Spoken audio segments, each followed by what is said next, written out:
what's going on, everyone? It's Chris, and welcome back to once again another episode of Dream Wtih. We are back, and we're in now the second half of our second round of dates. We're going to now date Brian. Currently going fishing, as far as I know. That's the last thing that we kind of ended off on. So that's at least what I know of is going to be the next push of sorts. Hey, Daisy and I are going fishing tomorrow. Are you in or out? Oh, I have a message from Brian. Oh no. I've been dreading this day. I accidentally boasted about my abilities as a fisherman. Yeah, you're dumbass, Chris. As a fisherman to Brian, now he's challenging me to another dad-off. I've been doing my fishing research online, but I'm nowhere close to being an expert. Still, though, I have to accept. I type back to Brian. Sounds great, man. Super excited to catch all those fish, and my lawn could use another good mowing. That'll show. You're screwed. I really hope there's some kind of like arc that happens here to make things a little bit better here between these two. Now that I don't want to always be competitive. Brian responds back, letting me know that tomorrow he'll pick us up at an hour I had previously forgotten existed. Man, that's gonna be a rough start. Amanda comes into the room from the kitchen, eating a cheesesteak by biting it off piece by piece like some kind of monster. I didn't raise you like that. You peel it. You peel. You get really, unholy, really angry at her. What? It's called string cheese and not chompy cheese for a reason, Amanda. Aww. Did you just call me here to criticize my controversial string cheese eating technique or what? No. Amanda, we have to go fishing tomorrow. Well, you have to go fishing. I get to play with Brian's dog. How do we become a master of fishing overnight? You went fishing in the Girl Scouts, didn't you? Nope. My stay in the Scouts were brief and purely transactional. Thought I could get free cookies, but I didn't know that I had to, be outside and tie knots and stuff. But I have to beat Brian. Dad, let me tell you a story. Do you remember last summer how I applied for a job at the coffee shop across town? Give me a refresher. During the interview, they asked me if I knew how to work an espresso machine, and I really wanted the job, so I lied and said yes. On that first morning, there was a line out the door, and within half an hour, I severely burned my hand, and they told me to go home and never come back. I still have a scar from that. Of course I remember. What's that have to do with fishing? That burn is a metaphor, Dad. I don't get it. You can lead a horse to water. What do horses have to do with fish and birds? Dad, please. I'll get your obsession with competing against Brian. Exactly. You wouldn't understand. It's a dad thing. Yeah, alright, Chris, whatever. Please try explaining it to me. Okay. Brian just thinks that he's so much better than me, and he purposely reminds me of that whenever he can. It's like he has to one-up me. I have to beat him at his own game. Is that what you think is happening here? No, Amanda. Okay, good. I know that's what's happening. Alright, Pops. We should both be getting some sleep. See you in the morning. Night, Panda. I hope Amanda shuts me the fuck down, alright? I'm rooting against the protagonist. Alright? Enough with this bullshit, okay? I brush my teeth and throw on some pajamas. I climb into bed, set my alarm, and close my eyes. Okay. Sleep. I am wide awake. I'm wide awake. Cloud nine. Okay, whatever. Sorry. That was the abridged version. I can't help but think about the last time I went fishing, hoping that there's something I can glean from it to give me an edge over Brian. I was about 9 years old. My dad woke me up one morning and told me to get dressed and meet him downstairs. It was still dark out. I had no idea what was going on. Before I knew it, we were both alone on a freezing cold lake. I had to sit there for hours while it got hot and muggy, the air thick with bugs. I picked up mosquito bites while my dad sat in stony silence, fishing pole in one hand and a beer in the other. We didn't catch anything. There is one thing that I did not do as a child, mine's when I was with I was a Boy Scout once, and it was not a fun time. I kind of hated every single event I went to. I was pretty much like Amanda. I did not want to go outside. We went on one fishing trip. I believe I caught a fish. I think. I may or may not have. Or it might have been just someone near me caught a fish. But we were not like on a small boat or anything. We were on like this huge fishing like cruise ship. It was weird. I don't really remember it, actually, to be honest with you. Like, it was just, it's like a faint memory that is behind me now. On the long drive home, my father bought me a pack of cigarettes and didn't say anything. Like, I wouldn't be surprised if someone came up to me and was just like, yeah, that was a dream. I don't know why one random person would come up to me and say that. I would be confused about what dream they're talking about, too. Like, you have to specify. Sorry, going on with myself. That didn't help, and I think I have some repressed sadness about my father. I'll deal with that later. Sitting on a boat in the middle of a body of water. I can't see any land, but I know it's lake. The water is placid and still. I'm holding a fishing pole. I don't understand why, but it feels like my life depends on catching fish right now. I cast my lure into the water and wait, and wait, and wait. My whole being is filled with hopelessness as I watch the line disappear into the depths below. You used the wrong lure. I look up and see my father, just as he looks that one cold morning, disapproving. I'm panicking. Oh, wait. Is this gonna be like he kind of sees Brian as his dad? It's like a weird fatherly complex, whatever you want to fucking talk. I don't know. I pull the lure up and try to, I don't know. I try to grab a different one, but all of the lures in my tackle box are the exact same. I look up to my father for guidance, but he's gone. I try casting again, but I can't hold my footing. My boat tips over and I fall into the water. Sinking further and further, I see the multitudes of fish that had been lying just below the surface, all swimming around me as if to taunt me. One fish swims up to me. He has Brian's eyes.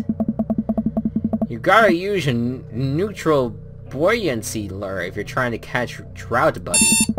I jolt awake to the sound of my alarm. Oh, that was creepy. It's fishing day.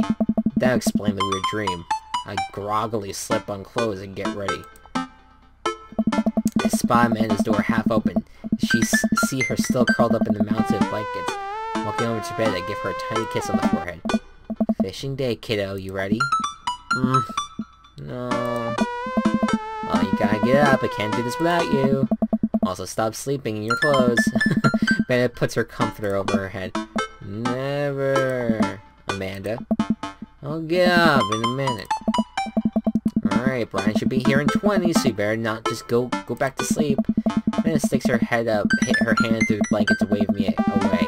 Leave her room, make some coffee, and another cup with lots of cream and sugar for Amanda whenever she gets up, and eventually wanders in and chugs her coffee while I do word jumbles. I hear the doorbell ring. That must be Brian. Still rubbing our eyes, we walk outside to see Brian. He's decked out in fishing gear. Well, not really. Daisy's falling asleep next to him. Early bird gets the worm, buddy. You ready to fish? I was born ready. My eyes narrow in on Brian. It's a good day to die. Yeah, I would say that, honestly, at this point.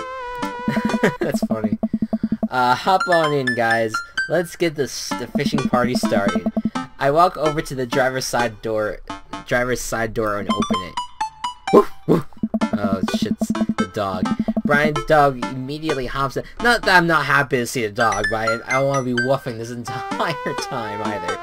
Brian's dog immediately hops into the driver's seat, wagging his tail furiously. Can I see your license, sir? Maxwell, let's proceed. Maxwell obediently hops his back to cuddle with Daisy. Amanda settles in next to Maxwell and Daisy and immediately falls asleep. You ready for an adventure? I'm ready for glory. I struggle to stay awake as we drive to the outskirts of town. Country music plays quietly from the radio as I watch trees pass by. So, where exactly are we headed?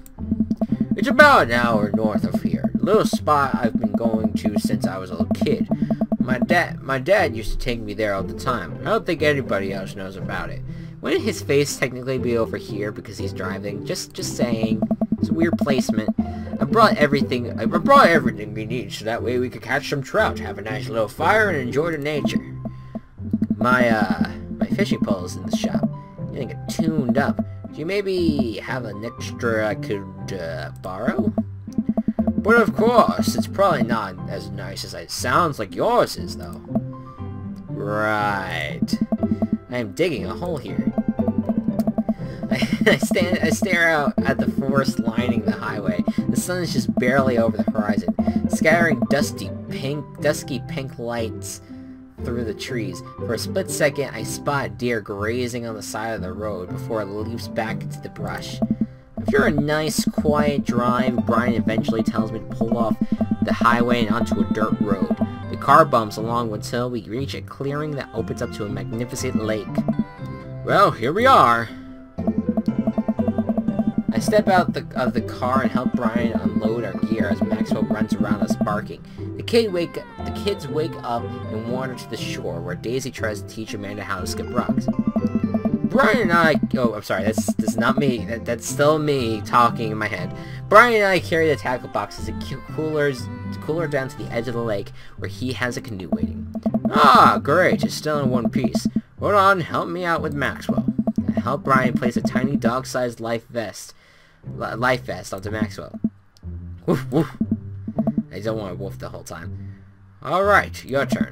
Brian hands me a lime green life vest. Maybe if I fall in, you'll save me. I could swim, thanks. Maybe if I fall in, you'll save me. I could swim, thanks. No, thanks. Thanks. I'll be alright. I have no plans of being in that water. Also, I am strong and capable. You know right now where this is headed. Shoot yourself. Brian turns to Amanda and Daisy, who are still skipping rocks. You kids want to fish? Aww. I'm good with just throwing rocks into the water. Amanda hurls a rock into the pond with gusto. Yeah, take that, water. Amanda, you're supposed to be skipping them? Huh? Is that what we're doing? Is that what we're doing? Daisy, don't you want to fish? I think catching fish is kind of inhumane. It's true. We're gonna go explore in the woods and look at bugs and stuff. Alright, be safe. Don't go too far. Kinda have like a little Sean Connery like type accent I'm going on with him. I don't know why it's like that, but so be it. Brian puts the life vest around him and we throw all of our equipment into a canoe. Maxwell happily jumps in and takes his place looking onto over the front of the boat. I get into the canoe as Brian shoves off. We paddle together to get ourselves in the middle of the lake. Most freshwater fish usually feed at dusk and dawn, which is why I had to get you up so early. Yeah, I know. It's pretty common fisherman knowledge after all. Fisherman knowledge I am knowledgeable about. Still a gambling man? You know it. God, Chris, you're gonna dig yourself a hole. Let's see who can catch more fish. You can catch more than one? Sounds easy to me. What's on the line? Besides, you know, all the fish I'm gonna catch, obviously. I was thinking something a little more high stakes than mowing the lawn. Custody of our children? More than that. Let's say if I win, I get your weed whacker. The Whackmaster 2000, that's a limited edition. But if you win, you get my pole saw, the Reach and Cut 3000. The cordless version. That's the one. Shit, the Reach and Cut 3000 is state of the art. My weed whacker is a prized possession, but there are those hard to reach branches at the back of the yard that have been begging for a pruning. You're on. We shake on it. Suddenly remember that I don't know how to fish. Yeah, my foolish fatherly pride will one day be my undoing. Watch as Brian ties a lure and does some stuff I can't quite follow with his fishing pole. He casts into the lake. Oh boy. Now I have to do that. I stare down at the tackle box and the pole's in my hand. Put some bacon insult the fish, stretch before physical activity. I fish a worm from the styrofoam container Brian bought. Brian, it's slippery, but I think I can get it onto the hook if I just focus. Oh god, I'm bleeding. Oh god, that's blood everywhere. The worm's not on the hook. Need some help? No, I meant to do that. The blood attracts the fish. They can smell it up to a mile away, you know. I think that's piranhas. I think that's sharks, or that too. No, it's definitely all fish. Now what? Perform fish mating call, tie an eye or something. We meditate, tie an eye. I take my pole and try to tie an elaborate looking knot to impress Brian. The classic hunter's bend. I learned that one in my youth. Yup, this one isn't coming apart anytime soon. With this knot, I will cast my heavenly line upon the unsuspecting water and deliver unto us a bountiful harvest. I look over to Brian. He doesn't seem to be paying attention. Let's cast this sucker. I pull my rod back and launch the lure as hard as I can. Yeah, another spelling mistake. Dream Daddy, come on. And the lure flies off of the line and sails far, far away, landing in the lake with a loud sploosh. Sorry, I judged the wind speed wrong. The cold air drives the pressure. Ha! Go ahead and take my pole. I know it's hard switching to a new pole you're not used to. I'll fix up another lure. Brian hands me his pole with a smile. I just sit there feeling like an idiot. Oh my, it's a game. Okay, here we go. Don't know what is gonna happen here. It's gonna be something, I guess. Fishing around here is easy. They group up. All you gotta do is line up 3 of the same species and reel them in. Isn't this based off of like Candy Crush or something? I've never played Candy Crush, but I think that's how this concept works. Or there's another one, the more commonly known one. It's not Tetris, it's another one that's similar to it. I forget it. Whatever. You need to match 3 of the same species. Oh, I can tell which fish is which. Match that fish. Oh wait, that's the walleye. They typically feed at dusk and dawn during rough weather and have better eyesight than most fish. Okay. I had to go that way. That's the Atlantic salmon. Like most salmon, they swim upstream to spawn. They're almost the largest salmon species. What the fuck am I supposed to do here?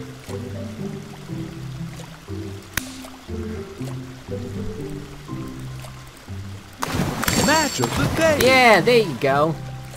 Got it. Now you're fishing. Boom. There you go. Yes, I'm getting some action here. Okay, hold on. Ready? Boom. Yes. I am just digging this right now. I'm doing terribly at the same time though. You know, we can't forget that. Ready? Oh, baby, let's go. Let's do that. Nice catch. Yeah, really just kicking ass right now. If I could just find another one to you know, oh fuck. Shit. No. It's 38 seconds remaining. Oh wait, you can do that. Yeah, I got that. There you go. Okay. 1, 2, 3. Shit. Fuck. That. There you go. It did more things. Okay. I still don't know. Trying to find it. Trying to find another one. There's plenty here, I'm sure. I'm just not being smart about it. Not being smart about it. Go up. Nice catch. Yes. 340. I did a 340. What? S plus, perfect. I don't think I was trying to be perfect there. Wow, S plus. Okay, good work. All right. I did not think I did that well, but go figure. Wow, this is way. Oh, I'm sorry. Wow, this is way tougher than I thought. Look over to Brian, who's smiling and obviously enjoying his time out here on the lake. I will crush him. Suddenly, the fishing pole jumps in my hand. I reflexively tugged upwards. I think I've got something big. The tip of the pole dips down repeatedly, and the line starts to run. Reel it in. I finally get the fish right up next to the boat. It's a long, beautiful rainbow trout. Brian hands me the net. It's all yours. I I lean down and notice that my hands are shaky with excitement. This fish is bigger than all the ones Brian caught. That pole saw is mine. Oh my god. The entire canoe tips over with me. I find myself sinking into the lake. I should have taken life. Oh no! All of a sudden I'm embraced under the water and pulled into Brian's arms. I'm finally dragged upwards, sputtering water all over our gear floats on the surface. Maxwell doggy paddles around us in circles, having a great time. You're alright! Does that count as one? Well, seeing as all of our fish are now swimming safely back into the lake, I guess so. Brian laughs. Let's get you to the shore. Brian and I flip the canoe back over and fill it with our now soaking wet gear. We row back to the shore with Maxwell in tow. Oh, look at that. Oh, Brian. That dad bod, though. Once we get to the beach, Maxwell darts off into the woods. Brian takes off his shirt. Dots of lake water glisten into the sun across his strong back. Man, all the general contracting must have built that guy like an ox. Yeah, he's very muscular. Hope he doesn't notice me staring. Yeah. I'm gonna get a fire going so we can dry off. Want to hand me yours? Yes, okay. I'd like to take off my own shirt and toss it to Brian. I suddenly wish I had done more sit-ups in my life. Or any sit-ups at all, really. Another thing you've bested me in, stupid sexy Brian. I still have my shirt on, okay? You might as well fry that shirt up. Seems like it's the only lunch we'll have. The day is young. We can fish from the shore. Once Brian gets the fire going, I sit and try to dry off my pants. Brian sets a couple lures out, but by the water's edge. I'm probably gonna have to put the kibosh on the competition for now. Until another day. My stomach growls. I don't know. You hungry? Oh, I'm fine. Brian reaches into his cargo pants and pulls out a few granola bars. I have a small child. This accent's just not going anywhere right now. I'm flushed with snacks. Brian joins me by the fire, and I accept the cargo short granola. And now we're back to waiting. Where did the girls get off to? Shouldn't they be back by now? I wouldn't worry about it too much. They're a couple of smart kids. Well, that's what I'm worried about. They're too smart. They'll probably establish a small rural government by this point and install themselves as leaders. Take a look around the sun cresting the tree line, casting the entire lake in a warm, golden glow. The forest seems to be coming alive now. Birds chirp in the distance. Wow, nature is beautiful. A mosquito bites me. Slap my neck and curse. Oh, nature sucks. Here you go, bud. Brian hands me a bottle of bug spray. I begrudgingly take it and douse myself. Ugh, I always hated how this stuff smells. Really? I always kind of liked it. Reminds me of being outside. Hey, maybe you and I have different sentiments on the outdoors. Maxwell comes bounding up to me, a huge stick in his mouth. He drops it at my feet and looks at me expectantly. Throws the stick towards the works. Fake out throw. Break the stick in half to assert your dominance. No, throw the stick towards the woods. Please fetch with the cute little guy. Come on. I hurl the stick as hard as I can towards the tree line. Maxwell bolts after it, running as fast as his stubby little legs can carry him. Which coincidentally is not very fast. It is very cute though. Nice throw, Chris. I turn away so he can't see me blush. Maxwell brings the stick back to me, clearly proud of himself. Good boy, Maxwell. You're a very good and speedy boy. You're the world champ of fetch. It's time for the pets. What's the plan? But pats never fail. Scratch behind his ear, rub that belly. Maxwell roll over and let me rub his belly. He wiggles on the grass, clearly loving it. I feel like a bit of third wheel here. Where are my belly rubs? So flustered I could barely say anything. I just focus on petting Maxwell and hope Brian doesn't notice how much I'm sweating. While I'm playing with Maxwell, fish begin... See, they're falling in love. It's very sweet. Fish being routinely pulling on Brian's lines. I watch Brian effortlessly fillet the fish, squeezing a bit of lemon on them and frying them up into in a cast iron pan. Before we know it, we have a feast fit for the couple of shirtless dudes. Amanda and Daisy would emerge from the words looking totally unscathed. Whoa, Dad Bod Patrol, I'm gonna have to issue you both a citation and demand you both put your shirts on. There are children present. Brian tosses me a now dry shirt and pull it over my head, thankful that I will no longer be distracted by Brian and his pecs. Where have you guys been? Studying etymology. What? We were playing with bugs. I expect you guys to be more covered in, like, mud and stuff. Daisy looks offended. What do you take me for, child? ... Amanda puts a hand on Daisy's shoulders. ... Right. Yeah, come on, let's be fair. We take a seat around the fire. Brian serves up us all generous piles of fish on paper plates. It's absolutely delicious. Why does he have to be good at everything? Fish tastes okay. Daisy and Amanda both nod furiously, mouths full of fish. It's incredible. I've never had fish this good. ... Yeah, it's great. Oh, Harding's family recipe. Why are your pants wet? Well, Amanda, we were out there on the lake, and then I accidentally tipped over that boat. Don't worry, all the gear floated to the surface, so we didn't lose anything. Right, Chris? Yeah, that's exactly what happened. I can't believe he just covered for me. Gosh, he even now humbles me. He's trying to beat me at everything, including my world-famous sense of humility. I hate my character so much, man. When it comes to Brian, because I really do like Brian. I think he's just, I don't know, he's just Brian. He doesn't care. He lives his life. I don't think he's purposely trying to be competitive. I think he likes being competitive, but it's just, I don't know, it's different. We finish our it's different from me, because I make it like our relationship as a whole is competitive. I don't want that to be the case, but you know. We finish our fish and end up playing catch with Maxwell for a little while before we decide to head out. After cleaning up the camp, we pack up the station wagon and let Maxwell into the back seat. The poor pup falls asleep in a cuddled puddle with Amanda and Daisy. They had a long day. Been an ordeal day, bud. Let me drive you guys home. I want to prove that I'm the most awake down the block, but yeah, I'm beat. Fine. As we drive away, I take one last look at the lake disappearing behind us and smile. Press my hand against the window and the low rumble of the dirt road beneath us lulls me into a peaceful sleep. Hey, sleepyhead. I open my eyes and realize I had dozed off in the car. Self-consciously wipe a bit of drool off my chin. Oh, hey, I was resting my eyes. Just in case we suddenly have to jump into any circumstance, I'm super awake for it. Ain't ready to fight. Give us wrong arms.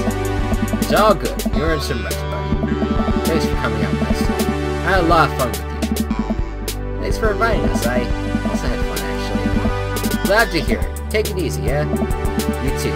Take it the easiest. Brian chuckles to himself and he unloads the car. Min and I get inside and immediately collapse onto the couch. Long day. Yup. I was so close to that pole saw. Pole saw? Yeah, Brian and I were competing to see who could catch the most fish. Ugh, stop! Why do you care so much? Amanda Pan, just look at the guy. He's so obviously got my number and he's rubbing in my face and it, Dad. I love you. But you're kinda dumb sometimes. Dumb? Or clearly the superior dad. You know what? I don't have any of the energy required to properly unpack your weird fixation with asserting your masculinity. I'm going to bed night. Damn, tell him, Amanda. Amanda slides off the couch and face down onto the floor.